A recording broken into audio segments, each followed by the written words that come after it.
Saya seorang ikhwan. Kalau laki-laki ikhwan, kalau perempuan akhwat. Dalam Islam jenis kelamin cuma ada dua, ikhwan dan akhwat.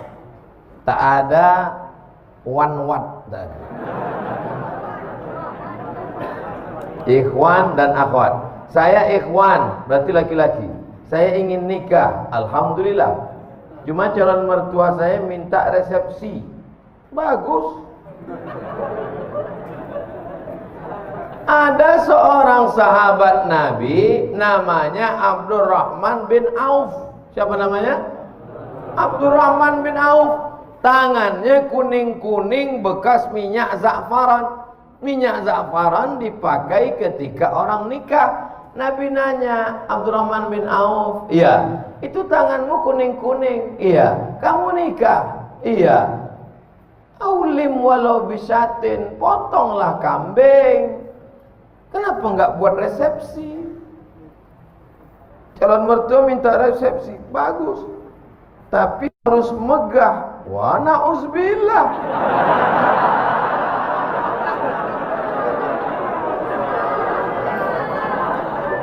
Aulim walau bisatin, buatlah kenduri walaupun hanya motong seekor kambing. Seekor kambing di Arab itu artinya ngundang 10 orang. Karena di Arab itu kalau kambing 1 ekor itu 10 orang. Artinya buatlah kenduri, walimah, resepsi walaupun yang diundang hanya 10 orang, 1 ekor kambing. Karena di sana motong kambingnya, di sana Mesir motong ayam itu cuma 2 kali potong. 1, 2, 1, 2. Ayam paling kecil 1/4. Bukan seperti kita dimutilasi.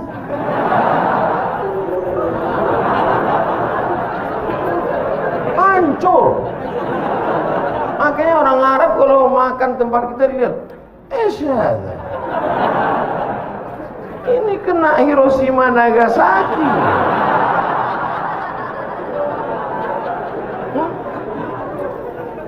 Wahai ibu-ibu yang berada di bawah, saya minta malam tahun baru hijrah ini hanya 1 permintaanku, Bu, turunkan harga mahar. Takbir. Takbir. Ketahuan tak bermodal. Yang penting anakmu menikah dengan laki-laki yang soleh-soleh ini, soleh. Aku bersaksi di hadapan Allah bahwa yang ada di hadapanku ini adalah pemuda yang soleh-soleh. Mereka sudah mau datang ke masjid, sholat berjamaah, meninggalkan segala macam aktivitas malam ini. Tiba-tiba datang dia mau meminang anak gadismu dengan cara yang baik. Bapak, saya mau hubungan ini tidak hanya sekedar pertemanan, tapi ingin lebih dekat, mau minang. Apa nanti datang-datang sini? Naik apa tadi kemari? Naik Grab, Pak. Pulang.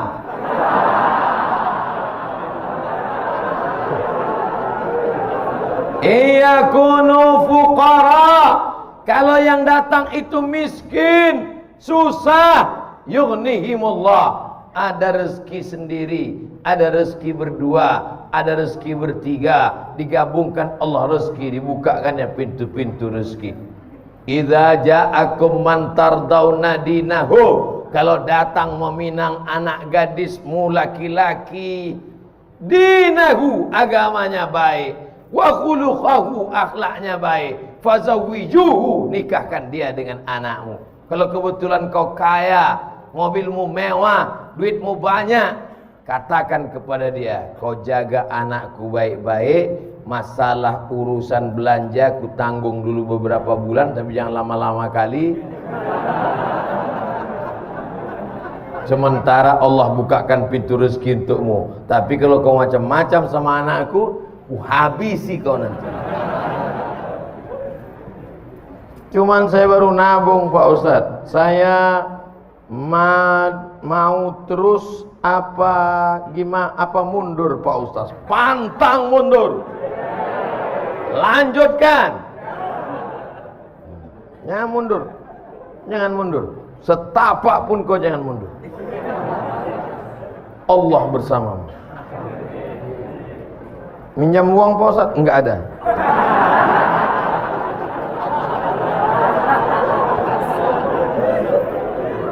Ustaz, saya mau nanya, jika ibu saya menikah lagi dengan laki-laki lain, ayahnya udah meninggal, sekarang dia tinggal sama ibunya, ibunya mau nikah lagi, kira-kira begitu.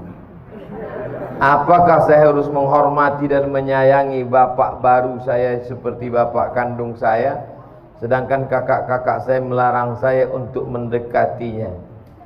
Di mana letak salahnya?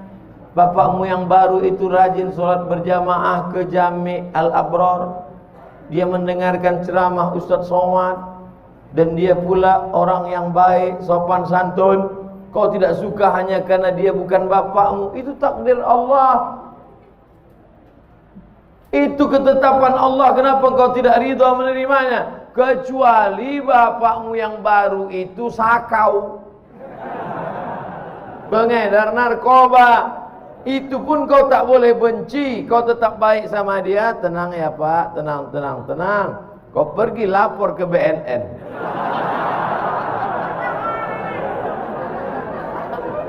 Ini banyak sekarang anak-anak yang keliru. Setelah bapaknya meninggal, ibunya dibiarkannya sendiri, padahal ibunya perlu nafkah, perlu kasih sayang. Maka sampaikan kepada dia, Mama, kalau mau menikah lagi, menikahlah. Biar kami susun tim fit and proper test. Begitu. Masukkan saya tim, nanti saya seleksi ayah kalian. Begitu juga sebaliknya. Ibu kalian meninggal, ayah kalian sebatang kara. Jangan kalian biarkan dia sendiri. Dia perlu ada yang memasak, ada yang merawat, ada yang menjaga dia. Bukan sekedar cuci laundry banyak. Kalau sekedar makan, rumah makan, restoran banyak, tapi dia perlu kasih sayang. Ini ada orang bapaknya ada sendiri, emaknya meninggal. Dia kasih tahu, Papa, kalau mau pergi ke Surabaya, kakak ada. Kalau mau pergi ke Singapura, adik ada. Kalau mau ke Jakarta, saya ada. Kemana Papa terbang, tak usah pikirkan. Kata bapaknya, kalian kemana aku terbang aja yang kalian pikirkan. Kemana aku hinggap tak kalian pikirkan.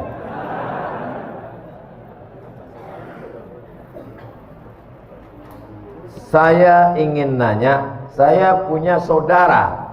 Di saat orang tua kami belum meninggal, sudah meninggalkan wasiat dalam warisan. Tapi sekarang setelah orang tua kami meninggal, saudara kami itu serakah, atau bisa dibilang ingin menguasai warisan yang telah diwariskan kepada saya. Bagaimana tanggapan Ustadz tentang kejadian ini? Lapor ke pengadilan agama. Di sana ada jurusita. Di sana ada formulirnya. Nama yang meninggal, isi. Ahli waris, isi. Sebutkan semua ahli waris. Lalu serahkan ke pengadilan. Nanti keluar, ini dapat sekian, istri dapat 1/8, karena ada anak dapat 1/4, anak laki-laki 2 kali bagian anak perempuan. Dulu ada wasiat tidak boleh lebih dari 1/3 harta. Maka tunjukkan sama dia, Bang, kakak, brother, nih jatah saya. Kalau kau macam-macam, ku jebloskan kau ke penjara. Tentu tidak kasar begitu, lembut. Abang, kau dari rahim yang sama dengan aku. Aku tak ingin menganiayamu. Aku buat laporan ini bukan karena aku dengki dan marah, tapi karena aku tak ingin kau makan haram. Keras sekali Pak Ustaz. Aku tak ingin kau makan haram. Kalau ada kalian menuntut adik, abang, kakak, itu bukan berarti zalim, tapi menjaga dia, anaknya dan istrinya supaya jangan sampai makan Bayangkan ini kalau didiamkan, dikuasainya harta warisan, tanah dikuasainya, kebun dikuasainya, angkot dikuasainya, makan haram dia, anaknya, cucunya, istrinya. Maka selamatkan saudara ini dengan cara menegakkan hukum warisan ke kantor pengadilan agama. Ada jurusita, disita nanti itu. Saya sudah setahun hijrah. Lalu belum lama ini saya bertemu kembali dan dengan mantan yang dulu pernah saya kenal. Berarti CLBK, cucian lama belum kering. Anak-anak ketawa macam paham.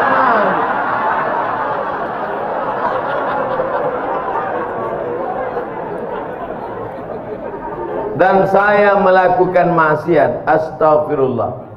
Dulu saat ini saya berusaha untuk kembali meningkatkan iman saya, tapi rasanya sangat berat ujiannya. Apakah saya termasuk munafik Pak Ustadz? Kau terjerumus dalam dosa. Maka yang pertama dilakukan adalah taubat nasuha, mandi taubat, sholat sunat taubat, habis itu istighfar. Ma min muslimin yudhnibu dzamban, kalau ada orang silap, khilaf, salah, terjerumus dalam dosa, tsumma yatatahhar, mandi taubat, tsumma yusalli rak'ataini, salat sunat taubat 2 rakaat, tsumma yastaghfirullah, minta ampun kepada Allah. Astaghfirullah Rabbal baraya, astaghfirullah minal khataya. Setelah sholat istighfar, lalu kemudian buka HP, cari nama dia, delete, update status, mohon maaf untuk sementara kita tak usah jumpa dulu setan.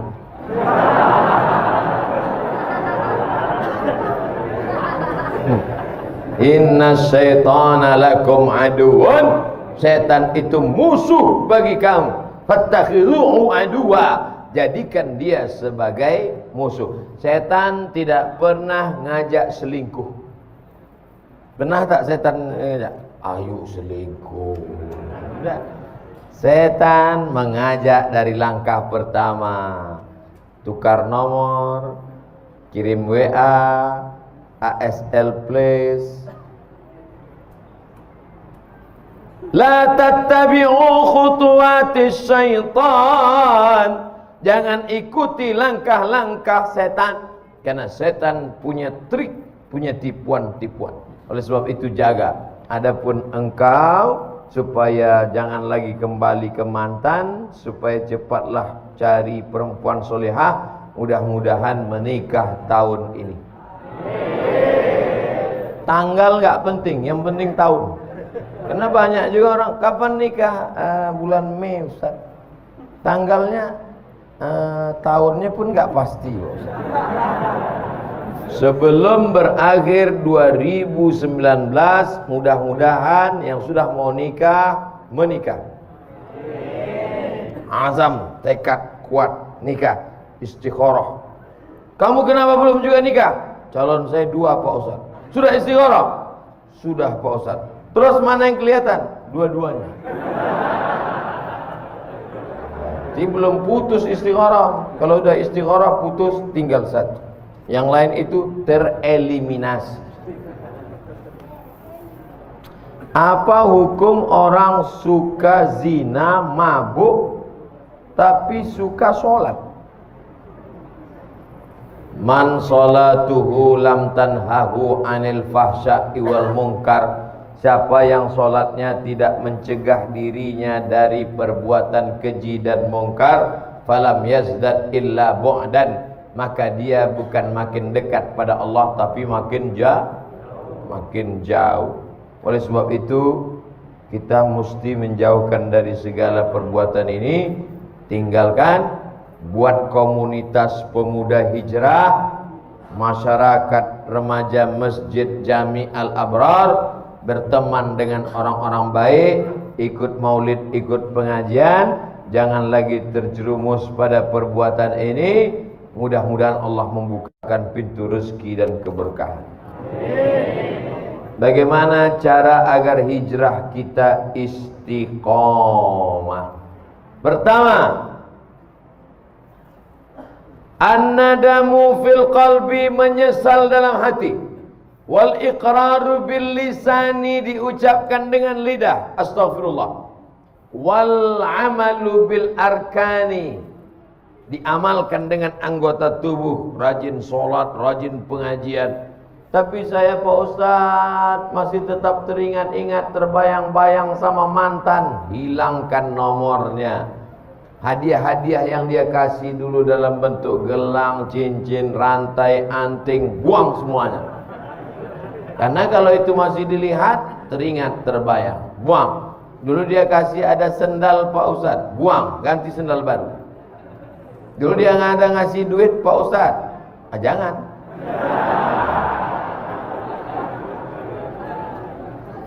Tempat-tempat yang pernah dikunjungi bersama, kebun, mal, hindari. Segala yang mengingatkan dia, minta pada Allah, ya Allah, lumpuhkan otakku agar tidak mengingat dia kembali. Na'udzubillah, lumpuh betulan. Hilang semua hafalan-hafalan Quran. Supaya hanya berzikir. Walladzina idza fa'alu fa'ishatan, kalau ada terlintas di pikiran macam-macam, au zalamu anfusahum, kalau dia menganiaya dirinya, zakarullah, istighfar. Jadi yang pertama, taubat nasuha dengan syarat dan ketentuan berlaku. Yang kedua, menggabungkan diri dengan komunitas hijrah. Bapak-bapak yang sudah hijrah, komunitas. Anak-anak muda yang hijrah, komunitas. Anak-anak belum ada dosa lagi. Kalian belum ada dosa, belum akil balik. Kalau mau ribut, ribut lah sekarang.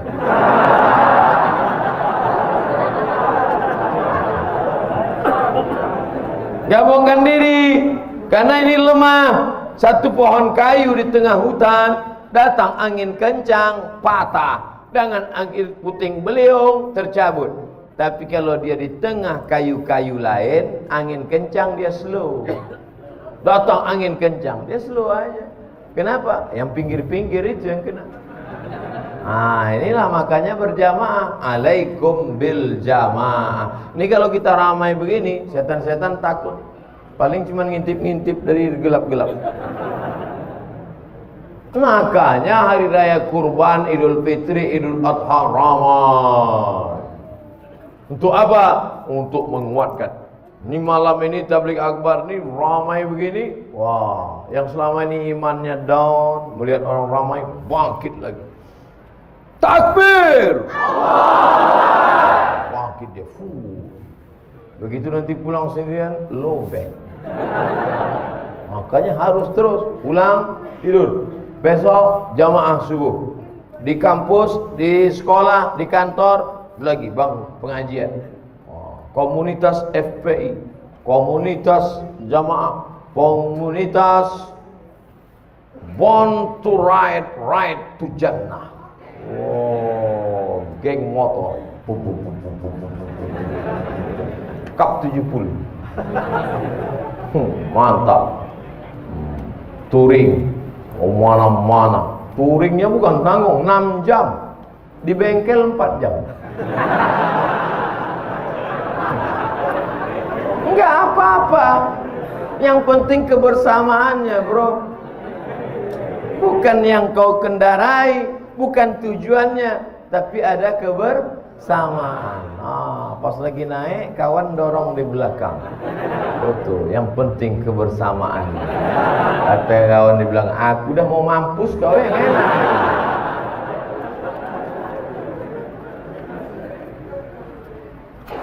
Pertama, menyesal dalam hati, diikrarkan di lidah, diamalkan dengan anggota tubuh. Menyesal, lalu kemudian setelah itu menggabungkan diri dengan komunitas. Yang ketiga, sering-sering ziarah kubur dan ngelihat orang sakit. Saya pergi ngelihat orang sakit, anak muda umur 23 tahun mandi di pantai, tiba-tiba luka sedikit aja. Tiba-tiba Allah beri ujian, dalam waktu 9 bulan kanker kulit dari atas sampai ke bawah. Harus dibawa ke rumah sakit. Perempuan seperti hamil 9 bulan. Ibu sudah berapa lama? Baru 4 bulan. Apa ini? Cancer. Orang barat menyebutnya cancer. C-A-N-C-E-R. Cancer. Orang kita payah nyebut cancer. Apa ini? Kanker. Tumor. Harus dibuang daging dalam. Berapa uang untuk membelah, membedah, membuang daging? 40 juta. Kalau sampai pendarahan masuk ICU 70 juta. Ya Allah. Satu saudara kita kena kanker mata, hampir sama besar mata dengan kepala, ditutup dengan sapu tangan. Sampai di situ saya disuruh ceramah sama Ustaz Hanan At-Taqi. Silakan Ustaz Somad ceramah. Tak sanggup saya ceramah. Assalamualaikum. Lemas badan saya. Ternyata yang kau hadapi selama ini belum ada apa-apanya, Abdul Somad. Mereka kulitnya, perutnya, matanya, yang satu berlubang leher, nah kanker tenggorokan. Jadi yang kau rasakan selama ini belum ada apa-apanya, Abdul Somad. Kau baru dilaporkan.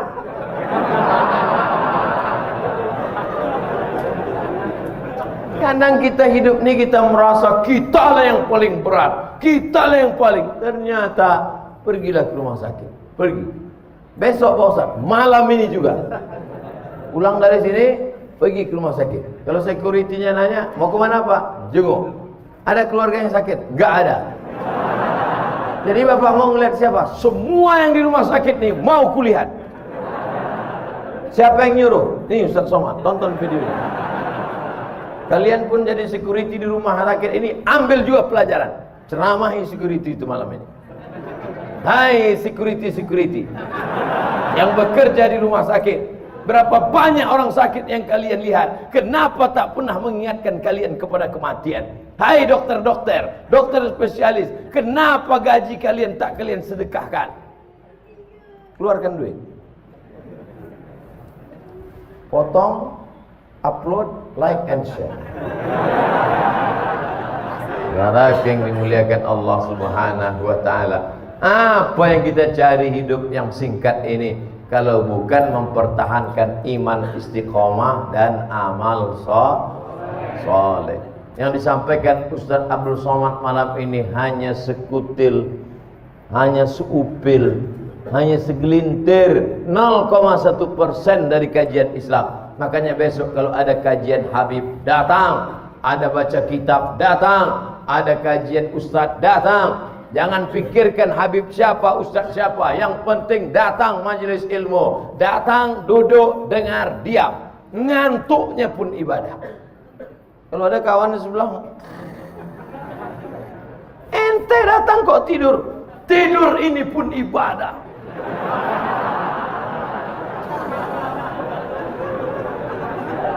Masya Allah, tabarakallah.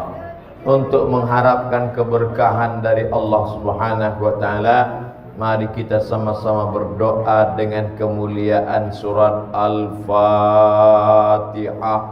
A'udzu billahi minasy syaithanir rajim. Bismillahirrahmanirrahim.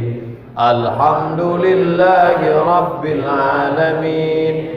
Ar-Rahmanir Rahim. Maliki yaumiddin.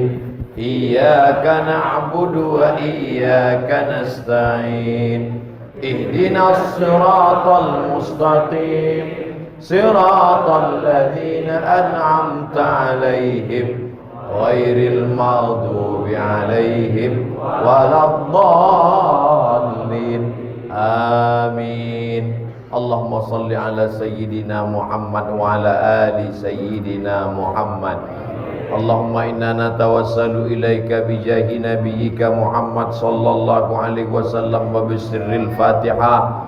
Kami memohon kepada Engkau dengan kemuliaan Nabi Muhammad dan kemuliaan surat Al-Fatihah, Antu yassir lana umurana, mudahkan segala urusan kami ya Allah. Umurat dunia wal akhirah, urusan dunia dan di akhirat ya Allah. Wa antu farriz kurubana, lepaskan kami dari segala masalah hidup dan mati ya Allah. Wa antaftah lana futuhal arifin, bukakan pintu hati kami untuk menerima ilmu dan mengamalkannya ya Allah. Allahumma faqihna fid din, dalamkan ilmu agama kami ya Allah. Wa 'allimna ta'wil, ajarkan anak cucu kami pengetahuan agama yang benar ya Allah. Allahumma ja'al abna'ana wa banatina min huffazil Qur'an wal hafizat. Jadikan generasi muda kami menjadi para penghafal Al-Quran. Minal mujahidina fi sabilik.